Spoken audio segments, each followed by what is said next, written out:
Hey guys and gals, welcome back to another empowering forward momentum live stream, all about personal and business growth from a biblical perspective. Tonight I've got Gina Mangiello, and she is a coach who helps people niche down in their specific area of expertise.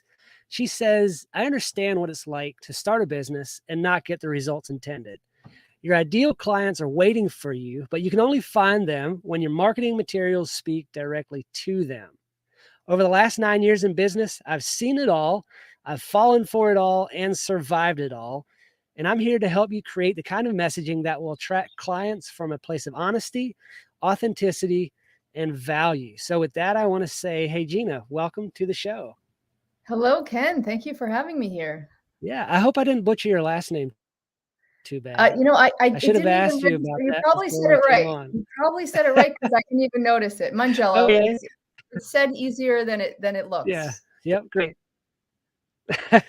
Hey, I like a 4-letter last name and nobody knows how to say it. So it's all good. I say you do the And best you say your can last and name roll with it.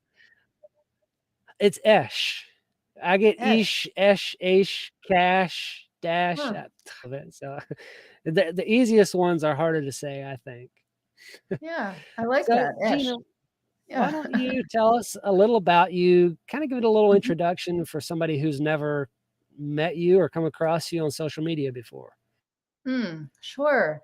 It's been a really interesting life. It's been a meandering life. And as far as business goes, I remember wanting to have my own business when I was a kid. In fact, my first job was at a pet store at 11 to 13. I worked at Fish and Wow. Chirps.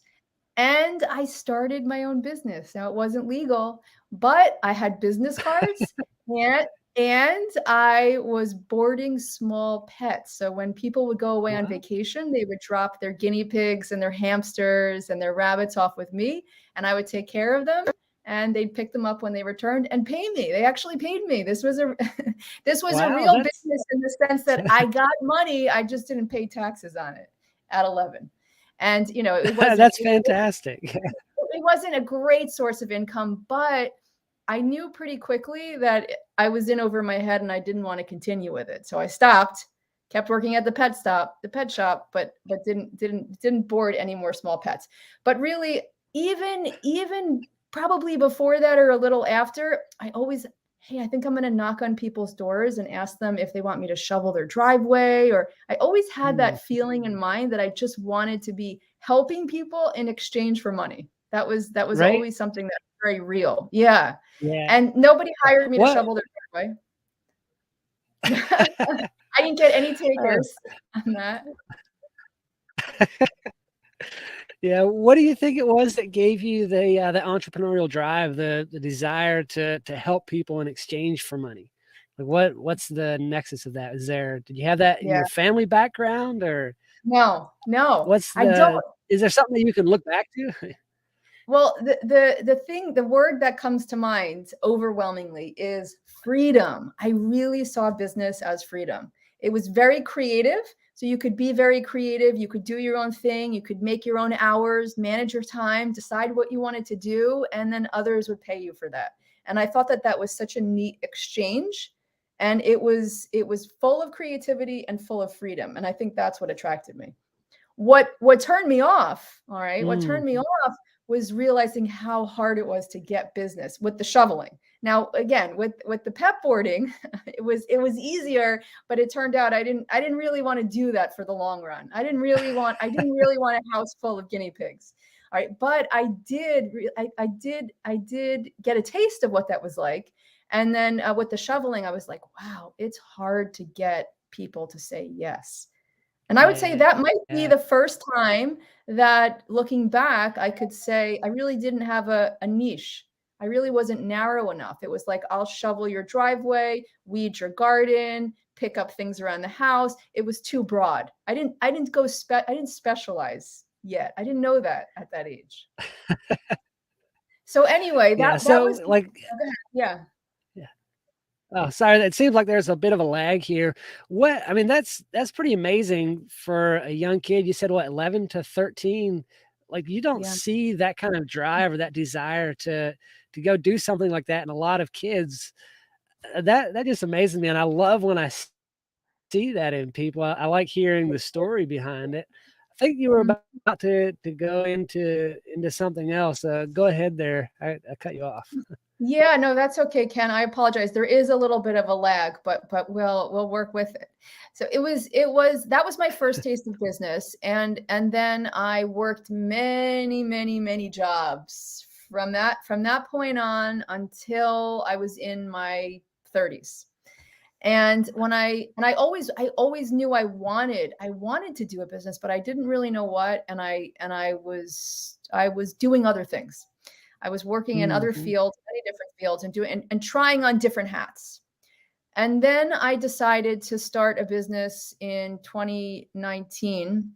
Well, truth be told, I started another business before that and canceled it quick again. This was I was going to cook for people in their homes. I registered with the state, I got it up and running, and then I said, "No, I don't want to do this." So I got cold feet and backed out. And so I continued working, and then I officially started business, meaning like I've been in business since in 2013. And that's when I was doing a lot of different things, working with clients, but I was doing different forms of body work. I was a massage therapist, and I was doing things like myofascial release and helping people release stress and anxiety and the body mind connection. But even with that, I I didn't yet understand the power of a niche. I didn't yet understand the power of getting really specific with who I help and what I help them with.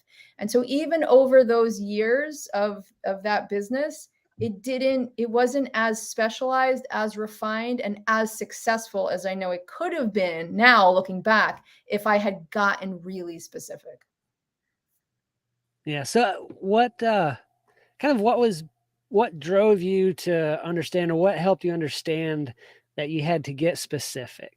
Mm, Where did that come out of? Was that doing like some business research? Because I know as a business owner myself, always I'm always looking to move to that next level and learn the next thing. And it seems like the more you learn, the more you realize how much more there is actually to learn. But what was it for you that helped you realize that you needed to niche down? mm. It was a lot of it took a long time for me to really get it, but what led to me getting it was over the course of the years, I would take marketing classes. So when I say I tried it all, I've seen it all, I've done it all. I took all the marketing classes, I talked to all the people that I thought could help me. I ordered all the books, I followed all the programs, I did all of those things. But the interesting thing, again, now looking back, right? It's always great to be able to look back. When you're in it, you can't always see what the problem is, but looking back, you really can. All of those things that I did could have potentially, not greatly, but potentially been really helpful for someone who was really clear on who they wanted to serve and what they wanted to specialize in. So it was a lot of information on what to do once you know that. And they would all have you kind of run through that in the initial stages, like, okay, your ideal client worksheets, figure this out, do this, they would that would be like the step one of their approach, and then they would very quickly move on to the next and the next and the next and the next. But there was no one to really help you with that initial stage, and if you didn't really get that initial stage Mhm. down, all the rest of it is useless. Because if you don't have a really Yeah. clear idea about who you're serving and why you're serving them, and that whole piece there, that whole messaging piece, then everything that comes after it really is like speaking to no one, because you're just putting messages out to no one. Everyone I is gotta no one. ask, Yeah. do those ever work, or do those worksheets ever really work for anybody? Yeah, I know, right? It's like the dreaded worksheets. You get into another program and it's like, "Okay, another worksheet on your ideal client avatar," and you're like, "No, I've done this Yeah. 20 times." I just did this. Right. Here's why I think they don't work. They don't work because There's so much to move through on a personal level, I believe, to get to that level of clarity about who that ideal client is. You can't get there from a worksheet. You can't, there's things to move through. And that's what I love actually helping clients with, is moving through that internal process of what is in the way of helping you get really, really clear on who this ideal client is, on who you want to serve, why you want to serve them, the details about them, getting into their mind. So all of those worksheets, they keep you on a very surface level, and they don't break the barrier of the personal stuff that's standing in the way of you Mhm. getting clarity there. Gosh, yeah, that makes sense. So was it like that point back in, I think you said 2013, kind of that around that era, was that when you decided to be a coach to help other people fine tune their niche? Because like you said, you were kind of all over the place doing the massage therapy and the this and the that. Is Mhm. that when you doing all that studying, is that when you went into coaching yourself to help others with that area? Well, I would say I really coached myself through years of that, years of struggling and being unsure. It was like I couldn't really figure out what the problem was when I was in it, but I knew that I was going to figure it out, because I have that determination and that discipline and that interest. I love the idea of cracking codes. Like I'm going to crack this code.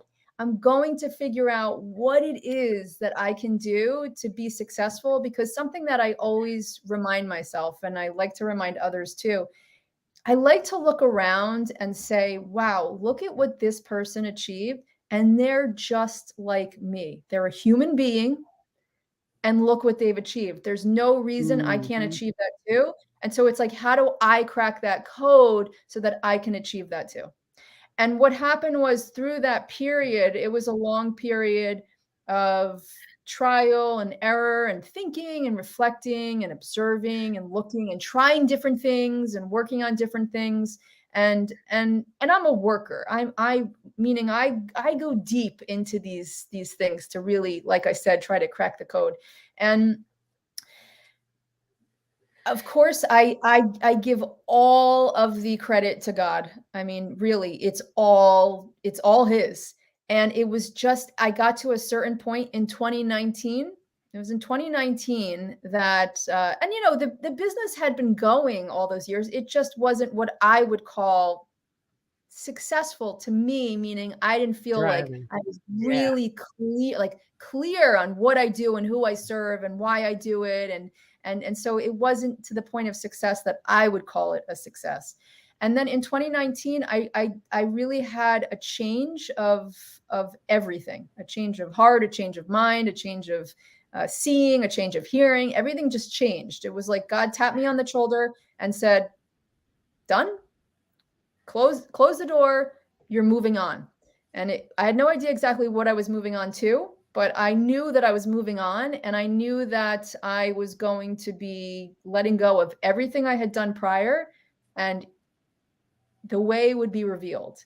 And I never thought I would be a coach. I never even really, to be perfectly honest, I never had a great respect for coaching. I didn't know what it was. I had no idea what coaching was. It's not like I knew a coach, or I understood what the basis of coaching was. It was never appealing to me. I was never like, "Oh, I want to be a coach." I just knew lots of people wanted to be a coach and would go to life coaching school and then wouldn't do anything with it. That's all I really knew about it. Right? And Right? so I did not have a plan to be a coach, but what happened was I remained very, very open that year for God to reveal what was next on the agenda for me. I wrapped up all the things prior. I had to unweave myself and unwind myself from a lot of things and just say, that's it. That part of my life is done. I feel like God is moving me in a new direction. And I stayed open, and I prayed and I reflected. And I can't even tell you how coaching just popped up, Ken, on the radar. I really can't. Like, I don't remember the moment. I don't know how it happened, but all of a sudden, I knew I have to go to coach training. I have to go to coach training, and and that's what I did. And I knew that that was the beginning of a new chapter. And not to mention, Ken, I had no plans to be helping other coaches get clear with their messaging and their marketing. None, none. I mean, I had been seeing clients for years, helping them with all kinds of things, whether it was sadness, or it was wanting to achieve certain goals, or it was frustration or anger or depression or grief, or you name it. I had been working with clients because a lot, and physical body issues, right? When you do body work, a lot of people have body issues that they can't get resolved any other way. And so they come to you because they think that myofascial release is a way for them to work in a way that they haven't been able to get through in the past. So anyway, I had been working with clients, but I knew I wanted to work with them in a distinctly different way. So I started coach training, and I met lots of coaches. And I became friends with lots of coaches, and I talked with lots of coaches, and lots of coaches asked me lots of questions, and I started helping lots of coaches. And and so it very, very naturally and organically led to me doing what I'm doing now. I had no intention to do this, but at one point I started going really deep into, what is my niche? What is it? And I went through all that stuff that I'd gone through in all the years past, but deeper, deeper, deeper, deeper, deeper, and with a lot of prayer.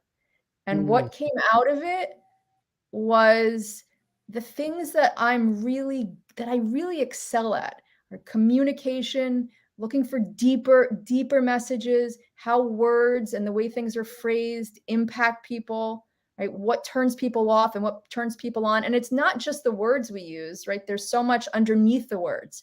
It could be about a picture that we have next to our words. It could be the fact that we have no picture next to our words.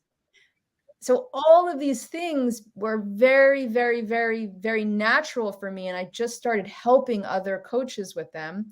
And communication is a huge area of interest in my life. And I started helping coaches with communication and their messaging and how to get clear on their niches once I realized mine. And it just all very naturally, organically came to be. And to me, that's always a sign of the hands of God. It's like when I try to make things work, it goes a certain way. And when I just stand back and let him lead me, it requires a lot of patience. And there's a different kind of hardness to that, but it leads somewhere way better.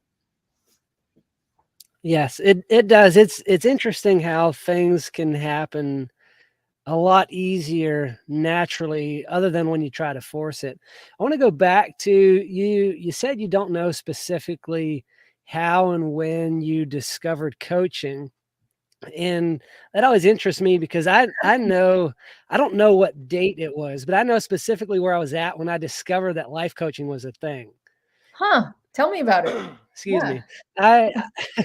Yeah, it's an interesting story to me. So my wife and I have for years worked with youth through our church programs, church ministry and things like that, and really gotten involved with, their lives outside of just bringing them to church on Sunday or Tuesday nights or whatever.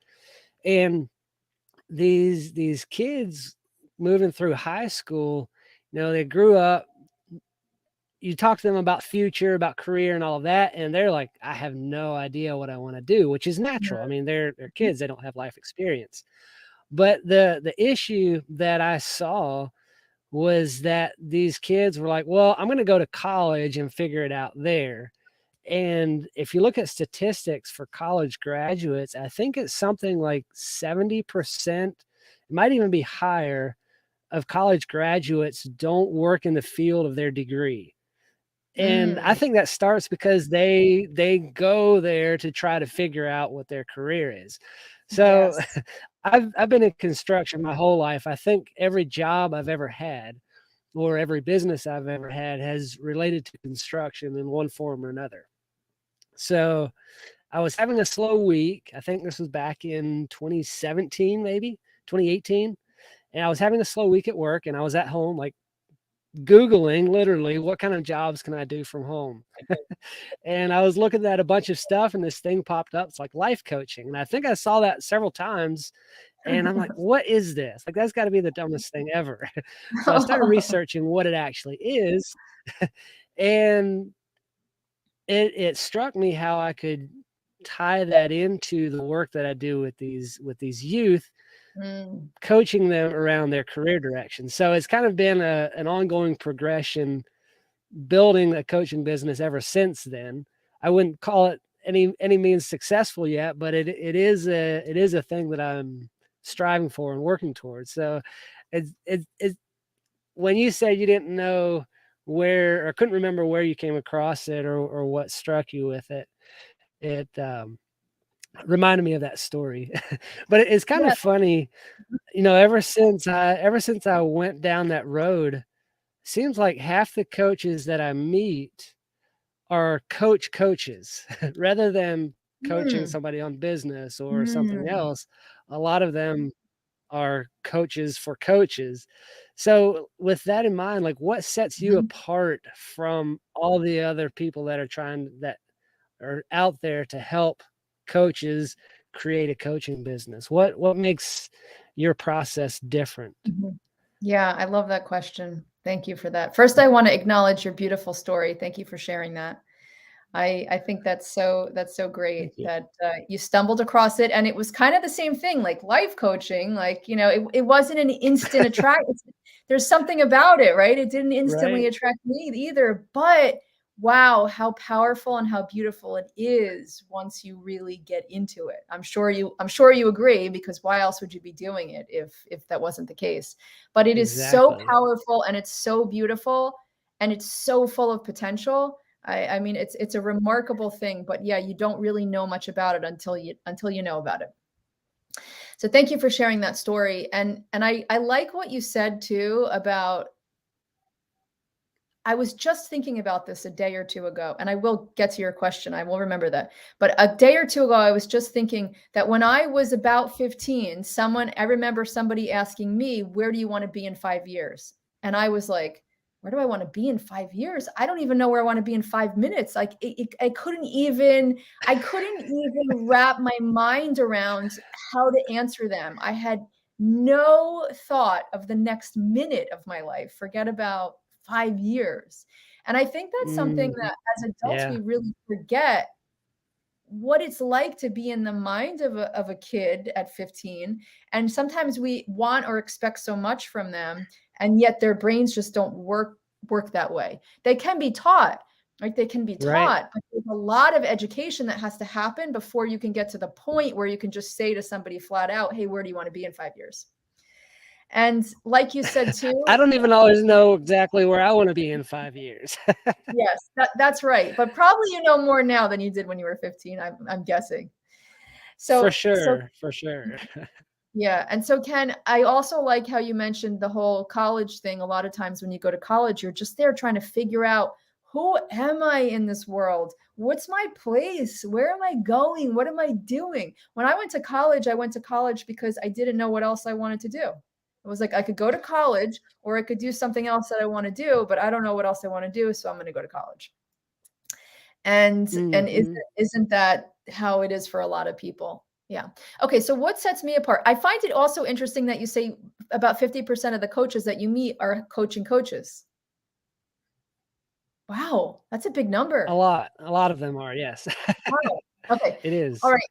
Yeah, and so I would say what sets me apart is this. And I ask clients this all the time because I like to hear from them, from their mind, what sets me apart.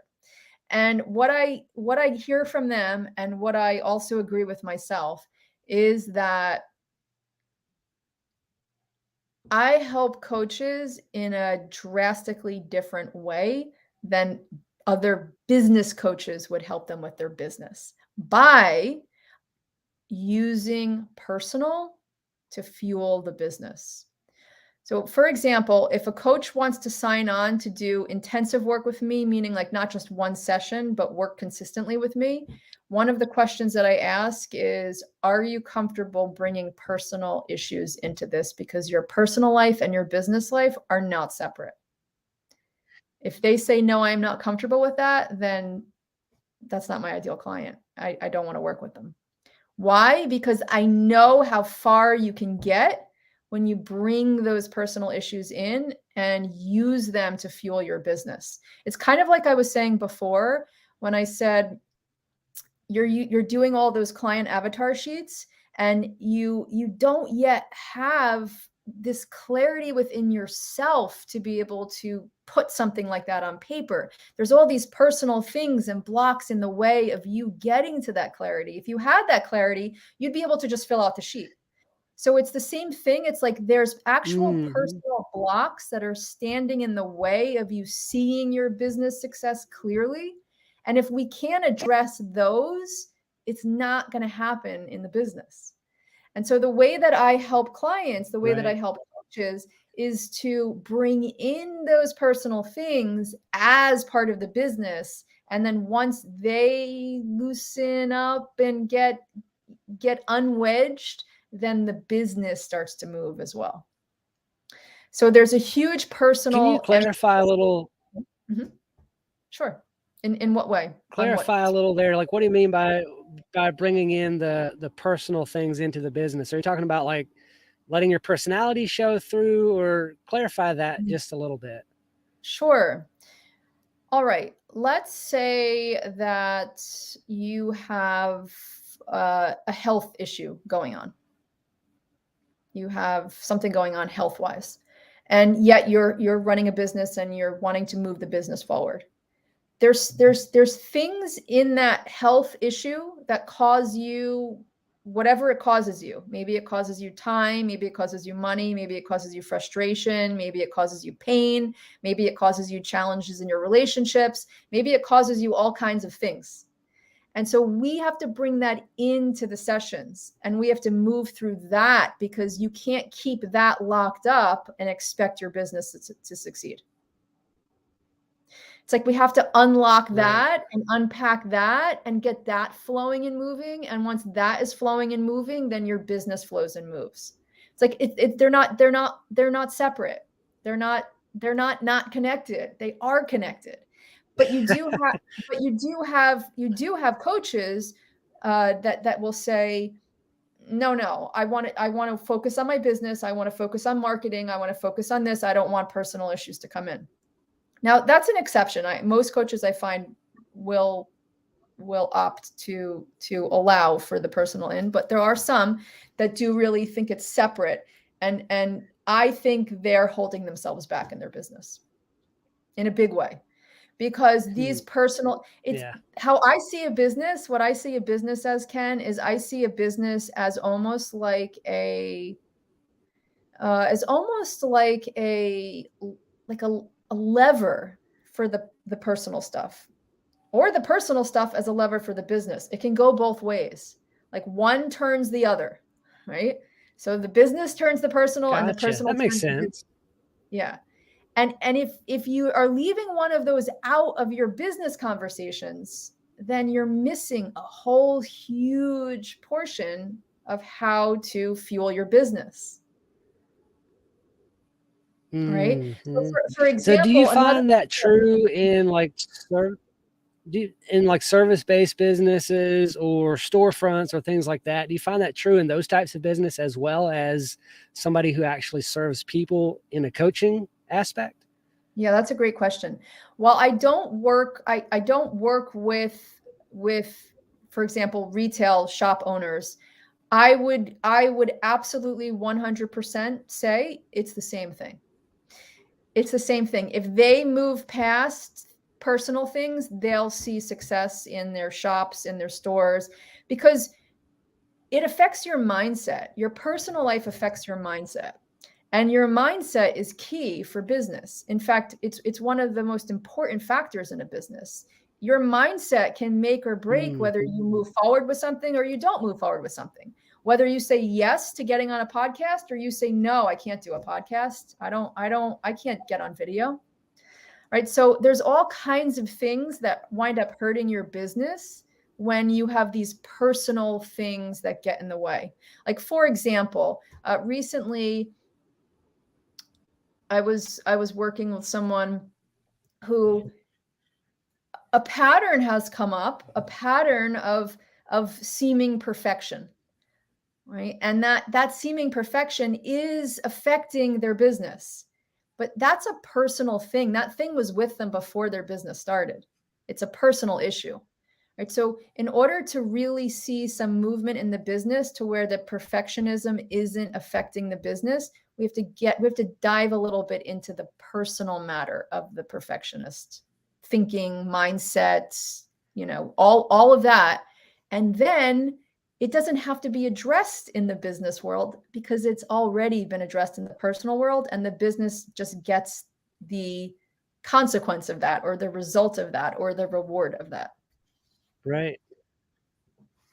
Oh, that makes sense. I like that. So that would be, I guess that's kind of how you would help a coach or a business owner use their personal issues or challenges, or use the momentum that they've gained from overcoming those things or working through them to actually fuel their business even farther. Yeah, because the truth is that it's there. For like using the example of the perfectionism isn't in the business because of a business thing, or because it's in the business because it's a them thing.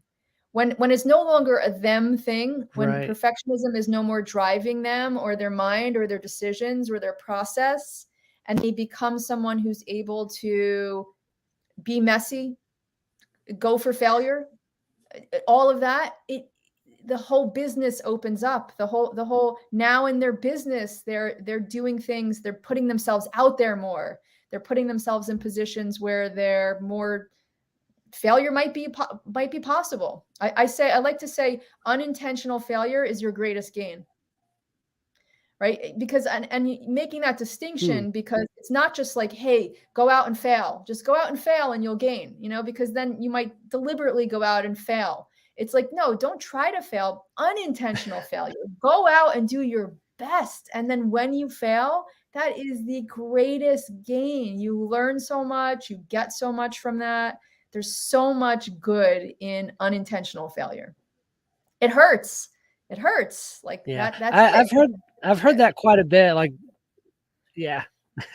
If you let failure crush you, then absolutely it's not a win. But if you use your failure as stepping stones or building blocks to reach the next level, that's where the key is at. So I really like that. Fail unintentionally.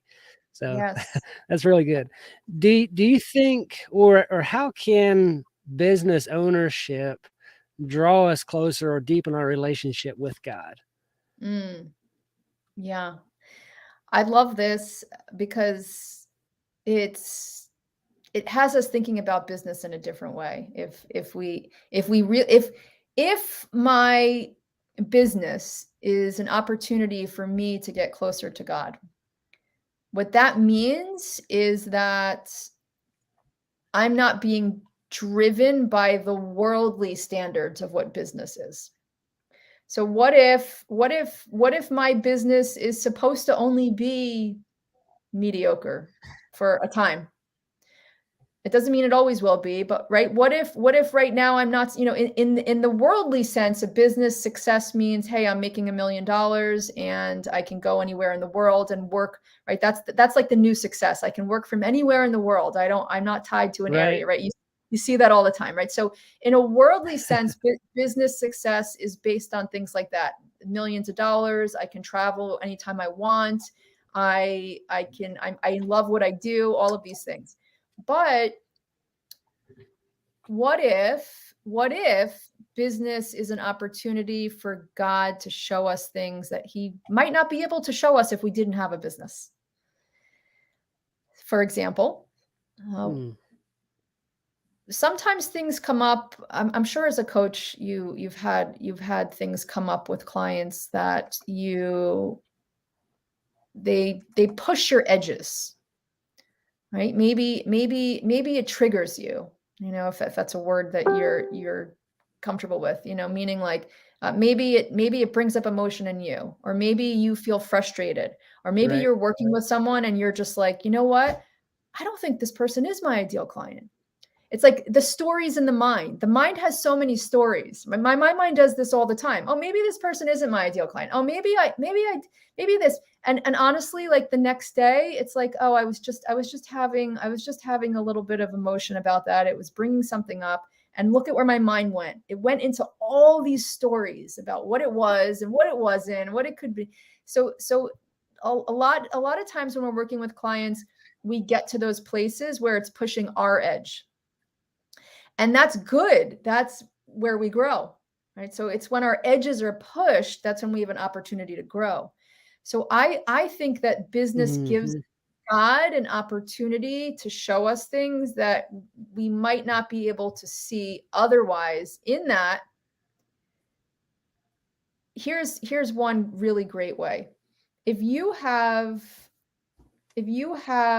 a, let's say you're employed and you're getting paid, you're on the book somewhere, meaning you have an employer and you're getting paid and you're not in your own business. You don't really have to, it's not really a test of your confidence and your ability to override the self-defeating thoughts. When you have a business, you have to override those self-defeating thoughts or else you fold. So God, in a sense, can't really show us what to do with that if we don't have a business, because we don't have to push through those self-defeating thoughts. We just know, hey, as long as I show up on time and do what they want me to do, I'm going to get paid and they're probably not going to fire me. Right? But when you have your own business, it's like, oh, I don't know if I can really, I'm the one who's backing this whole thing. Like, really? Like, I'm the one who's backing this whole business. There's no one behind me. There's no one supporting me. There's no co-business partner. It's not like I have it's just me. That's what it feels like. And it's really easy to go into self-defeat and say, oh no, I can't do this. As soon as anything happens, right? Yeah.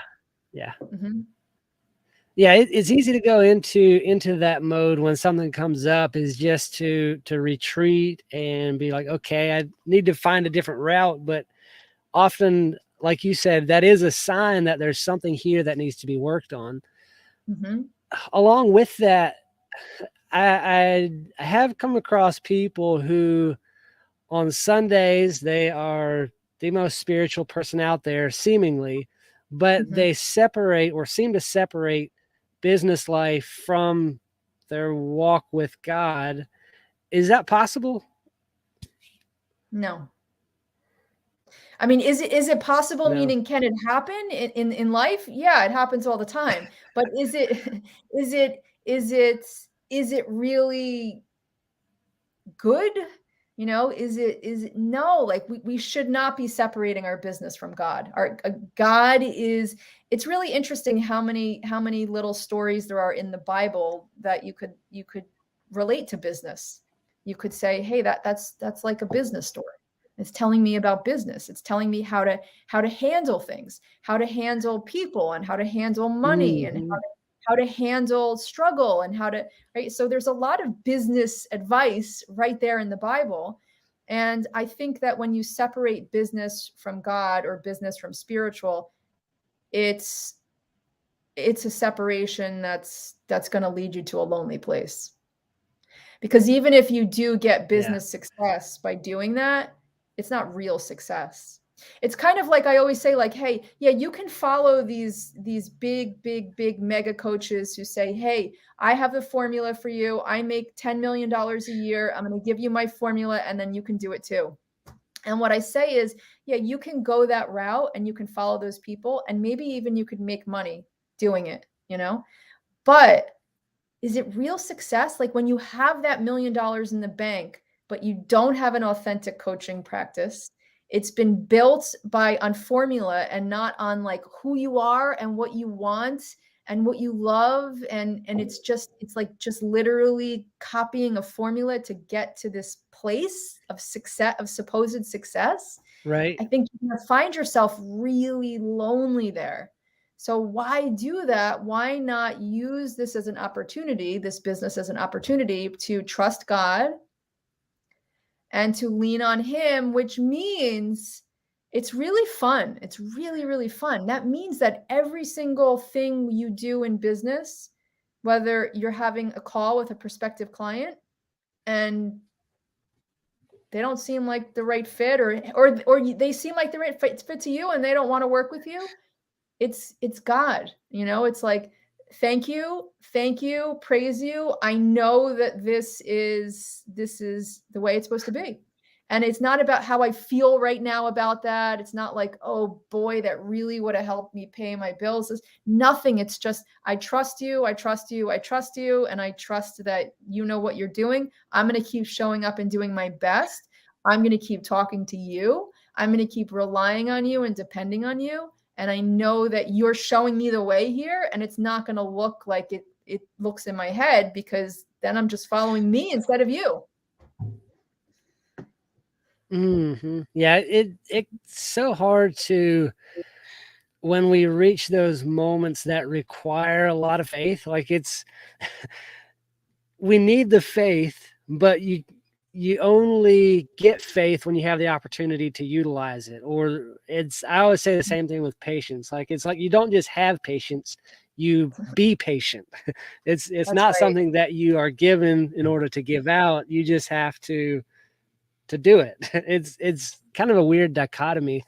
I But love that. I had to Yes. think of a verse in the Bible when you were talking about, or when you say separate your business life from your spiritual life, and talking about coaching from an inauthentic place. There's a verse that says, "A house divided against itself cannot stand."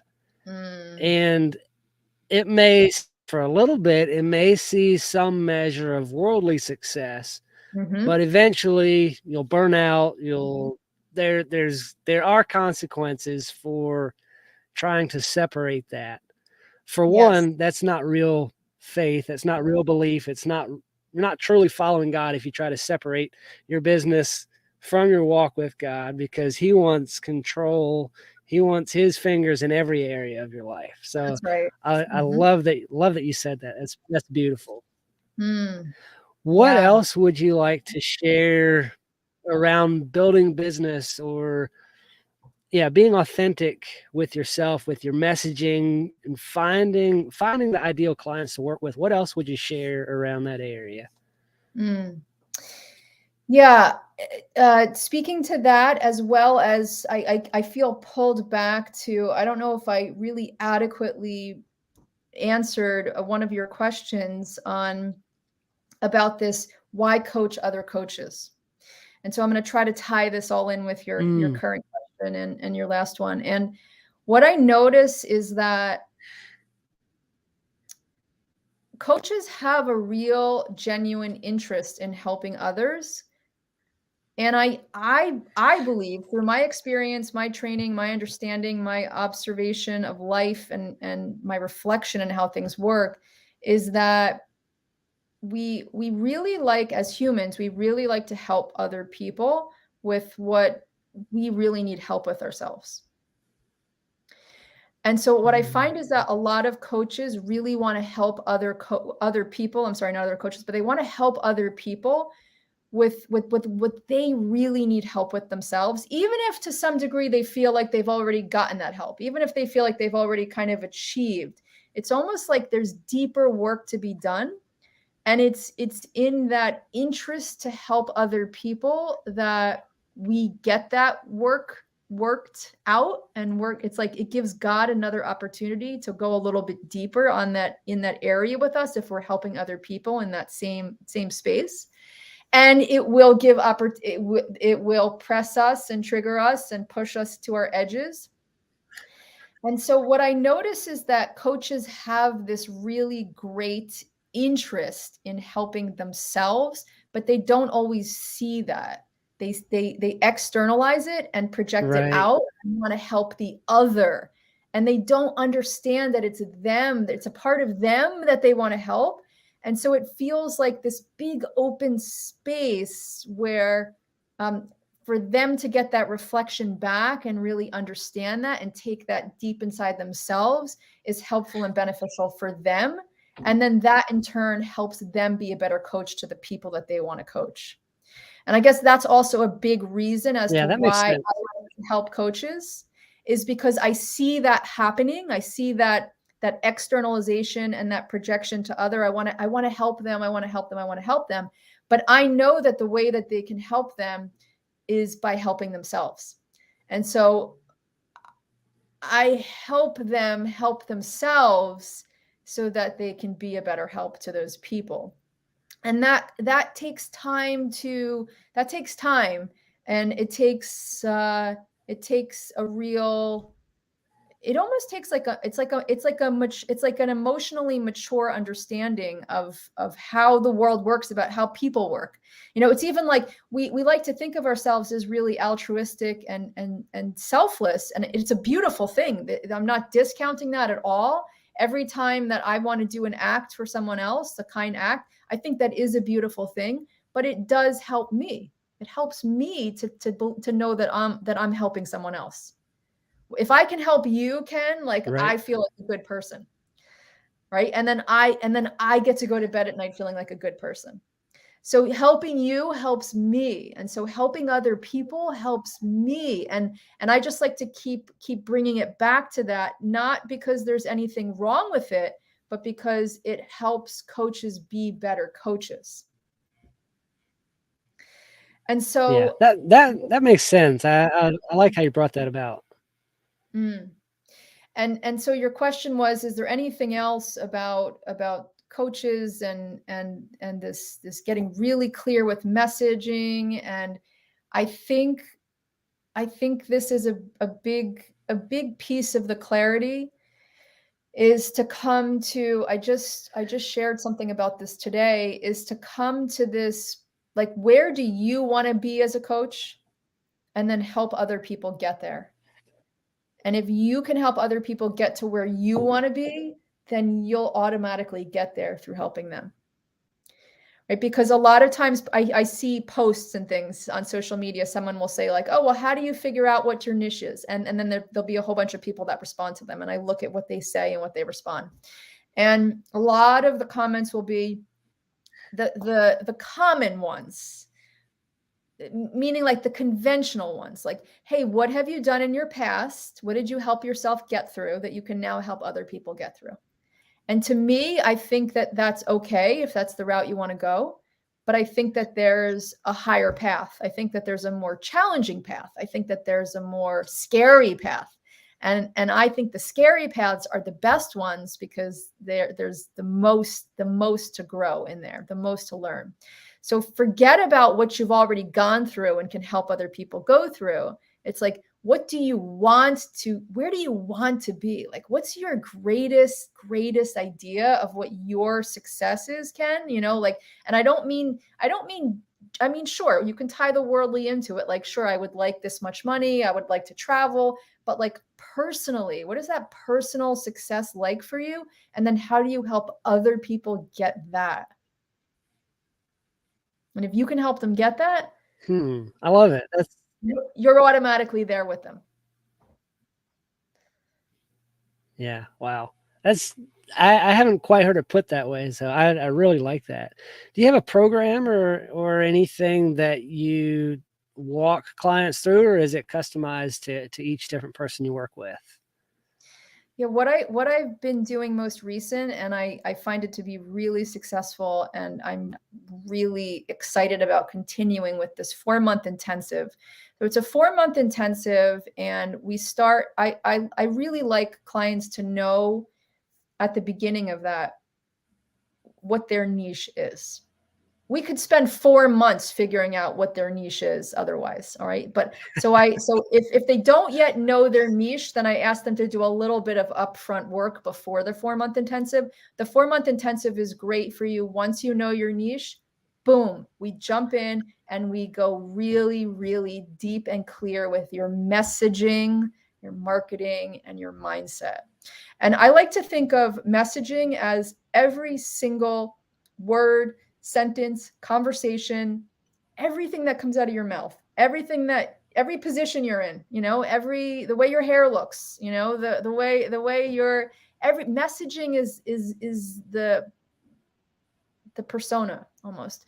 Marketing, I see marketing as, now that you have your really clear messaging, the marketing is like your offer. Like, what are you, and you might have different offers, right? Like, you might be offering people a time slot on your podcast. That's an offer. You might be offering people a coaching package. That's an offer. You might be offering people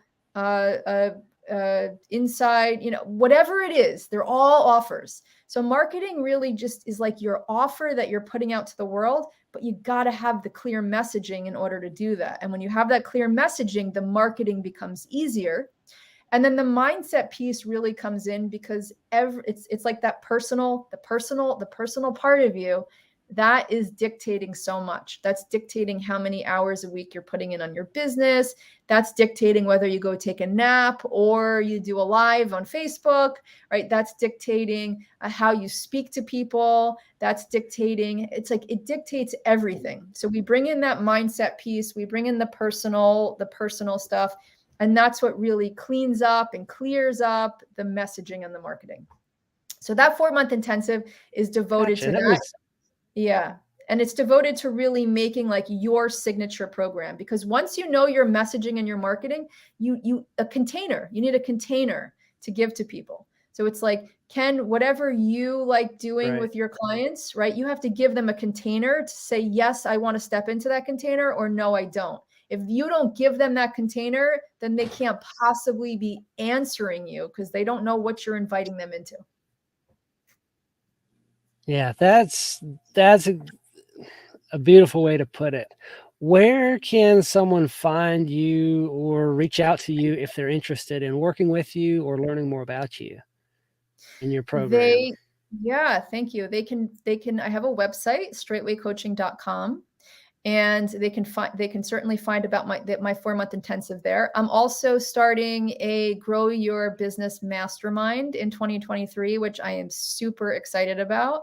It's going to be a small group of coaches. Cool. Yeah. And that is something else that they can find on my website.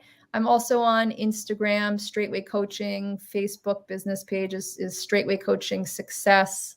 I'm starting now to grow my LinkedIn page. That's new. That's a new endeavor. Straightway Coaching there as well. Yes. Awesome. I will put those links in the show notes, and that way people can reach out to you and connect with you. And yeah, Gina, thanks so much for joining me tonight. It's been a fun conversation. I've really enjoyed it. Thank you, Ken. I enjoyed it too. And I wish you great, outstanding, amazing business success. Thank you so much. And the same to you. Thank you.